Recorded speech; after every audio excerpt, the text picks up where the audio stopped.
নমস্কাৰ বন্ধু-বান্ধৱীসকল আপোনালোকক Assam job info চেনেলটোলৈকে প্ৰথমতে স্বাগতম জনাইছো 1 লাখ চাকৰিৰ পুনৰ এটা বিশেষ ভাল খবৰ আহিছে তো এই ভিডিঅ'টোত আমি সেই বিষয়ে আলোচনা কৰিম লগতে কোন বিভাগত কিমান ভেকেন্সি আছে সেই সকলোবিলাক আপোনালোকক এই ভিডিঅ'টোত জনাম আহক ভিডিঅ'টো আৰম্ভ কৰো যিসকল বন্ধু-বান্ধৱী আমাৰ চেনেলটো নতুনকৈ ভিজিট কৰিছে চেনেলটো সাবস্ক্ৰাইব কৰি বেল আইকনটো দবাই ৰাখিব সকলো ধৰণৰ জব আপডেট ৰেগুলাৰ ইয়াতে পাই থাকিব হিমন্ত বিশ্ব শৰ্মা ছাৰে তেওঁৰ ফেসবুক একাউণ্টত 20 তাৰিখে এইখিনি কথা লিখিছে যে আমাৰ চৰকাৰে দায়িত্বভাৰ গ্ৰহণৰ পাছৰ পৰাই যুৱ প্ৰজন্মক 1 লাখ চাকৰি প্ৰদানত দিয়া প্ৰতিশ্ৰুতিত আমি সদায় দায়বদ্ধ হৈ আছো এই অভিযানত নতুন গতি আনিবলৈ আৰু এখোজ আগবাঢ়ি আমি আজি আৰু দুটা গুৰুত্বপূৰ্ণ সিদ্ধান্ত লৈছো তো 20 তাৰিখে দুটা গুৰুত্বপূৰ্ণ সিদ্ধান্ত লৈছে তাৰে এটা হৈছে তৃতীয় চতুৰ্থ বৰ্গৰ পদৰ বাবে অতিৰিক্ত মুখ্য সচিব পদবীধাৰী বিষয়াৰ নেতৃত্বত নিযুক্তি আয়োগ এইটো এক নম্বৰ আৰু দুই নম্বৰতে কৈছে যে বিভিন্ন আভিযান্ত্ৰিক সেৱাৰ বাবে অসম লোক সেৱা আয়োগে এক সন্মিলিত নিযুক্তি পৰীক্ষা অনুষ্ঠিত কৰিব যিবোৰ আভিযান্ত্ৰিক পোষ্ট আছে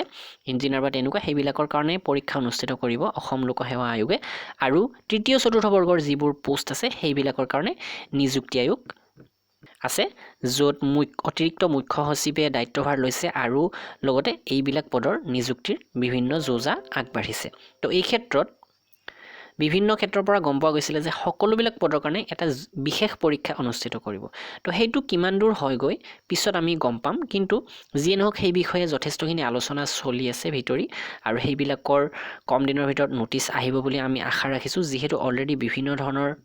পৰীক্ষা অনুষ্ঠিত কৰি গৈ আছে তো ইলেকশ্যনৰ পাছতো যথেষ্টখিনি ভেকেন্সি উলিয়াই দিছে আৰু অসম টেটত যি হিচাপে বা অসমৰ শিক্ষকৰ নিযুক্তিৰ ক্ষেত্ৰত যি হিচাপে কৈছিলে চৰকাৰখনে সেই হিচাপে যথেষ্টখিনি ভেকেন্সি উলিয়াই দিছে আৰু এই সকলোবিলাক এক্সামৰ কাৰণে আগন্তুক দিনত আপোনালোকে আমাৰ পৰা এইখন কিতাপ কিনি লৈ পঢ়িব পাৰে মুঠ 25000 প্ৰশ্ন উত্তৰ ইয়াতে আপোনালোকে পাব আৰু এই 25000 প্ৰশ্নৰ ভিতৰত অসম জিকে ইংলিছ গ্ৰামাৰ মেথছ ৰিজনিং আৰু ইণ্ডিয়া জিকে সকলো টপিক পাব পিডিএফ কিতাপ হয় পেমেন্ট কৰাৰ লগে লগে ডাউনলোড কৰিব পাৰিব সকলো এক্সামৰ কাৰণে এইখন হেল্পফুল হ'ব assamgkpdf.com ভিজিট কৰি এইখন আপোনালোকে কিনি ল'ব পাৰিব তো এতিয়া ইয়াতে চাওক ভেকেন্সি বিলাক তো এই ভেকেন্সিৰ যিখন চাৰ্ট এইখন তেতিয়া উলিয়াইছিলে যেতিয়া 1 লাখ নিযুক্তি ক'ত দিব সেই বিষয়ে বিশেষ আলোচনা চলি আছিল আৰু বিশেষ মিটিং হৈছিল আৰু সেই মিটিঙত এই যিখন লিষ্ট এইখন দিয়া হৈছিল আৰু এইখন লিষ্টৰ জৰিয়তে কোৱা হৈছে কোন বিভাগত কিমান ভেকেন্সি আছে বা কিমানখিনি চৰকাৰে পূৰণ কৰিব মুঠ পদ ইয়াতে কিমান হৈছিল গৈ তো ইয়াতে সকলোখিনি উল্লেখ আছে মই দেখুৱাই আছো আপোনালোকক 1 লাখ 43টা ভেকেন্সি তো ইয়াতে আটাইতকৈ বেছি ভেকেন্সি আছিলে যেটো শিক্ষা বিভাগ আৰু শ্ৰমিক কল্যাণ বিভাগত আছিল 54টা পোষ্ট তো গোটেইখিনি নকও কিছু আপোনালোকক কৈ যাম পশুপালন আৰু পশু চিকিৎসা বিভাগত 7118টা তো মিন বিভাগতো আছিলে পঞ্চায়ত আৰু গ্ৰামোন্নয়ন যথেষ্টখিনি আছে আৰু অলৰেডি আমি এই পদখিনিৰ কাৰণে এপ্লাই কৰিছো আৰু হয়তো আহিব পাৰে সাধাৰণ প্ৰশাসন বিভাগত 838টা লোক নিৰ্মাণ বিভাগ ইয়াতে 1000 আছিল 1027টা ভূমি সংৰক্ষণ বিভাগতো আছে 526টা আছে ক্ৰিয়া আৰু যুৱ কল্যাণ বিভাগ 676 আছে উদ্যান শস্য বিভাগত আছে 55টা চাহ শ্ৰমিক কল্যাণ বিভাগত 6টা আছে জলসিঞ্চন বিভাগত 940টা আছে এতিয়াও খাদ্য অসামৰিক যোগান আৰু গ্ৰাহক পৰিক্ৰমা বিভাগত 95টা আছে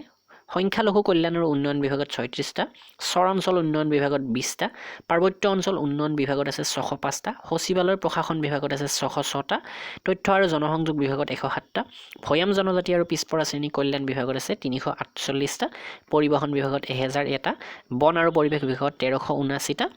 তাৰ পাছত আবকাৰী বিভাগত 453টা কৃষি বিভাগত 687টা পৰ্যটন বিভাগত 144টা সমবায় বিভাগত 174টা ইয়াৰ পিছতে ৰূপান্তৰ আৰু উন্নয়ন বিভাগত 1240টা স্বাস্থ্য আৰু পৰিয়াল কল্যাণ বিভাগত আছে 9353টা নগৰ উন্নয়ন বিভাগত 210টা পেন্সন আৰু ৰাজহুৱা ওজৰ আপত্তি 2টা জনস্বাস্থ্য কাৰ্যকৰী বিভাগত 526টা বিজ্ঞান আৰু প্ৰযুক্তি বিভাগত 11টা ছপা আৰু মুদ্ৰণ বিভাগত 68টা সাংস্কৃতিক পৰিক্ৰমা বিভাগ 561টা ন্যায়িক বিভাগত আছে 498টা ৰাজহ আৰু দুৰ্যোগ ব্যৱস্থাপনা বিভাগত আছে 965টা বিধায়নী বিভাগত আছে 452টা হস্ততাঁত বস্ত্ৰ আৰু ৰেচম বিভাগত 334টা খনি আৰু খনিজ সম্পদ বিভাগত আছে 391টা কৰ্মচাৰী বিভাগত 12টা দক্ষতা নিয়োগ আৰু উদ্যমিতা বিভাগত আছে 539টা শক্তি বিভাগত যথেষ্ট আছে 5769টা গুৱাহাটী উন্নয়ন বিভাগ 22টা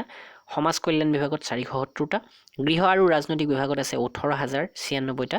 জলসম্পদ বিভাগত 187টা লোক নিৰ্মাণ পথ বিভাগত আছে 963টা বিত্ত বিভাগত 922টা সীমান্ত সুৰক্ষা আৰু উন্নয়ন বিভাগত 98টা আৰু 10টা যি নতুন বেটেলিয়ন গঠন কৰা হ'ব ইয়াতে আছে 10000 এনেকৈ মুঠ 1,43টা পোষ্ট আছে